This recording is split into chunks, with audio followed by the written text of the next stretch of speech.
explore, fight, and survive on the rooftops of Noland Ridge, a city turned into a science experiment. In this open world stealth adventure game with a retro look, you are free to explore the map however and whenever you want. Welcome to episode 61 of the 5 T's of Stealth, where we will be discussing Crow. Once again, the 5 T's include tasks, terrain, tools, threats, and tension. These are what I consider to be the fundamentals of stealth gaming.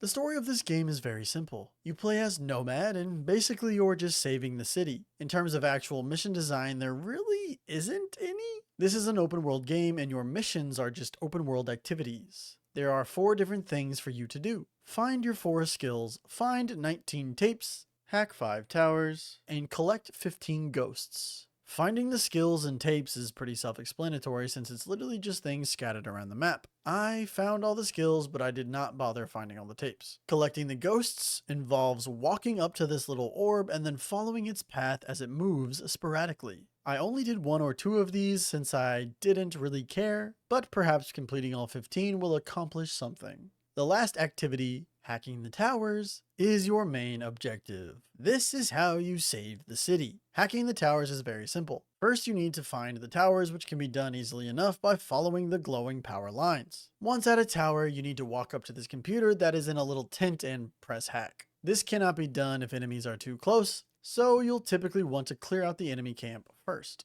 Once you hack all 5 towers, this other location will open up where the final boss fight occurs. Beating this boss is how you officially beat the game. There isn't really anything too exciting to talk about, as this entire map, more or less, feels the exact same the entire time. You will be running across rooftops with maybe 2 or 3 actual unique points of interest. The main one I can think of is a massive skyscraper that you can climb up, and the other is of course the final boss arena. Other than that, it's a lot of identical buildings just spread out in different formations with the occasional little island on its own. In terms of actual mechanics, there aren't many to speak of. There are some slopes that you cannot climb up and will force you to slide down, as well as strong winds from fans that will launch you, and syndicate drones that provide platforms and act as lifts. There are some barbed wire fences as well. I found that I was pretty regularly getting stuck or glitching through walls, but it wasn't too bad. I should also mention that your character can climb walls, which I guess invalidates the need for unique climbing surfaces. General movement feels decent, with access to a slow walk for sneaking, a crouch, and a double jump. The slow walk allows you to move in complete silence, which is important since enemies react to noise. You also have access to a very basic stealth takedown. As mentioned earlier, there are 4 skills to find. The first I already mentioned, climbing walls. The next, a grappling gun, then a dash, and finally the ability to glide. These tools all make traversal feel pretty damn solid. It almost starts to feel like a 3D platformer with the way you'll start chaining moves together to travel longer distances or reach higher ledges. The last thing to mention is Crow Time, which essentially makes you invisible. This mechanic didn't quite click for me since it's extremely broken. Crow Time invalidates everything else since you can just, again, go invisible, then run up behind an enemy and take them down, which increases the time you can stay in Crow Time. In other words, all you have to do to clear a camp is activate Crow Time, then run around taking everyone down. This just really felt off to me and almost like it wasn't working as intended, but I can't say for certain.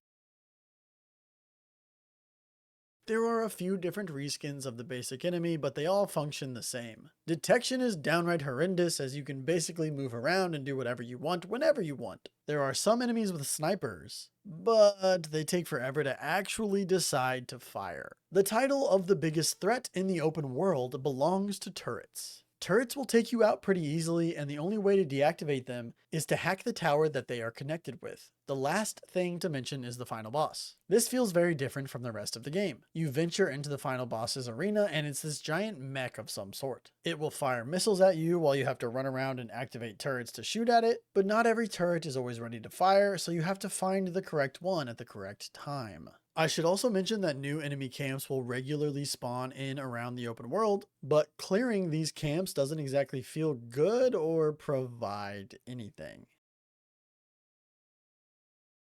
Crow is a pretty brain dead game and very janky. There isn't really any difficulty to speak of until the final boss, which does take a massive step up. In the open world, enemies feel like they practically ignore you with how long it takes for them to lock on, and even when they do notice you, it's not like anything happens. You can very easily just scram or maneuver behind them for the takedown. I really wish I had more to say, but this is a very short and simple game that can be completed in around an hour, depending on how much exploration you do. The tension in the final boss fight does pick up quite a bit, with enemies scattered all around the arena, and the boss fires missiles, which I believe kill you in one hit. However, I did somehow glitch the boss at one point and the fight just would not end. There's a spot in the arena which counts as being outside of the arena, and the boss will lose aggro on you, and I think doing that caused it to bug out, but I'm not sure. So the stealth is extremely simple, but I do have to admit, flying around the map as this giant crow-human hybrid or whatever feels pretty damn satisfying. As I mentioned earlier, once you unlock all your moves, chaining them around the map feels very good. You combine a grapple with a dash and then a glide, and you can travel some pretty serious distance. Crow is a very simple and janky stealth game which really won't challenge you until the final boss, which will take you by surprise. I won't necessarily say I had a bad time with it, but I do prefer some more challenge in my stealth games, and, well, some actual working stealth for that matter.